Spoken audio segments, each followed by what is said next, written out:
जय श्री श्याम दोस्तों, आस्तिक कहानियों में आपका स्वागत है। वैशाख मास महात्म 16वां अध्याय। श्रुतदेव जी कहने लगे, भगवान के दर्शन आनंद में मग्न हृदय वाले उस राजा ने तत्काल शीश झुका प्रणाम किया और बहुत देर तक आकुल नेत्रों से विश्वात्म देव जगदीश का दर्शन करता रहा।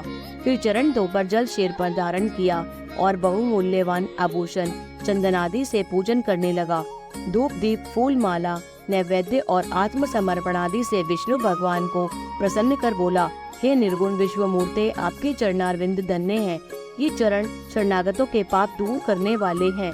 तुम्हारे चरणारविंद को भूल तृषा से व्याकुल अनेक योनियों में भ्रमण करता हूँ। न मैंने दान किया, न साधु सेवा की, न तुम्हारी कथा सुनी। उस अपराध से शत्रुओं ने मुझे पराजित कर दिया, मेरा वैभव नष्ट हो गया।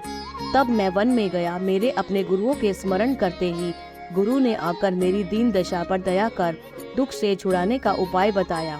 उनके बताए वैशाख के धर्म कार्य को, जो शुभ फल देने वाले हैं, मैं करने लगा, जिनके प्रभाव से मुझे संपूर्ण वैभव मिला और मैं अत्यंत प्रसन्न हूँ। हे परमात्मन, संतों पर अनुग्रह करने वाले, तुमको नमस्कार है। हे जगन निवास, हे देवेश, आप प्रसन्न होइए, जिससे आपके चरणार कमलों में मेरी स्मृति हो। हे प्रभु, पुत्र स्त्री को शादी में मेरी आसक्ति न हो। मेरा मन आपके चरणारविंद में, मेरी वाणी आपकी दिव्य कथा कहने में लगी रहे। मेरे नेत्र आपकी मूर्ति के दर्शन में लगे रहे, कान तथा श्रवण में, और जिह्वा आपके कमल गुणानुवाद में अर्पित हो। नासिका आपके चरण कमल का मकरंद सूंघने में प्रवृत्त हो। हाथ आपके मंदिर की सफाई करने में तथा आपके भक्तों के सुगंध युक्त चंदनादि लेपन में लगे रहे। पाँव आपकी कथा में ले जाए। मेरी मूर्धा सदा आपकी वंदना में, कामना आपकी कथा में, बुद्धि आपके विचार में सदा लगी रहे। साधु संगत और आपकी श्रेष्ठ कथाओं के गान में मेरे दिन बीते। हे प्रभु, एक पल भी आपके प्रसंग बिना व्यतीत न हो।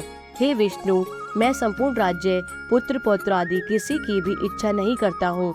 मैं तो आपके चरण कमल की सेवा का इच्छुक हूँ। राजा की ऐसी स्तुति सुन भगवान प्रसन्न हो बोले, तुम पाप रहित निष्काम मेरे भक्तों में श्रेष्ठ हो। 10 सहस्त्र वर्ष की तुम्हारी अवस्था हो। दिव्य धन संपत्ति, मेरी दृढ़ भक्ति और अंत में मेरी सायुज्यता मिलेगी। जो प्राणी तुम्हारी की हुई स्तुति करेंगे, मैं उन पर प्रसन्न होकर उन्हें निसंदेह भक्ति और मुक्ति दूंगा। आज के दिन अक्षय तृतीया में स्नान दान आदि करने, गोदान करने, बेल दान करने, पितृश्वरों के निमित्त श्राद्ध करने से अक्षय फल प्राप्त होता है। मृत्यु, जरा, भय, पाप सब नष्ट हो जाते हैं। मैं वैशाखोक्त धर्मों से प्रसन्न होता हूँ, जिनके करने से तप अव्यय पद प्राप्त होता है। जो प्राणी मेरे चरणों का स्मरण करेगा, उसे प्रायश्चित की भी आवश्यकता नहीं। तुम गुरु के उपदेश से वन में वैशाख के धर्मों में तत्पर हुए और जगत के नाथ भगवान की आराधना से तुम्हें बहुत सब वस्तु प्राप्त हो गई। इस धर्म से प्रसन्न हो मैंने तुम्हें दर्शन दिया। अब तुम देवताओं के लिए भी दुर्लभ इच्छित भोगों को भोगो। देवादिदेव जनार्दन राजा को ऐसा वर दे वहीं अंतर्ध्यान हो गए। तब वह राजा अत्यंत प्रसन्न हुआ। तदनंतर गुरु महात्माओं का सत्संग कर नित्य प्रति ज्ञान प्राप्त करने लगा और वासुदेव भगवान के अतिरिक्त किसी को नहीं मानता था। वैशाखोक्त सब धर्मों को बारंबार करने से पुत्र पौत्रादि की वृद्धि हुई और संपूर्ण मनोरथ को भोग अंत में चक्रपाणी विष्णु भगवान की सायुज्यता को प्राप्त हुआ। जो इस परम सुंदर आख्यान को सुनते सुनाते हैं, वे सब पापों से छूटकर विष्णु भगवान के परम पद को प्राप्त होते हैं।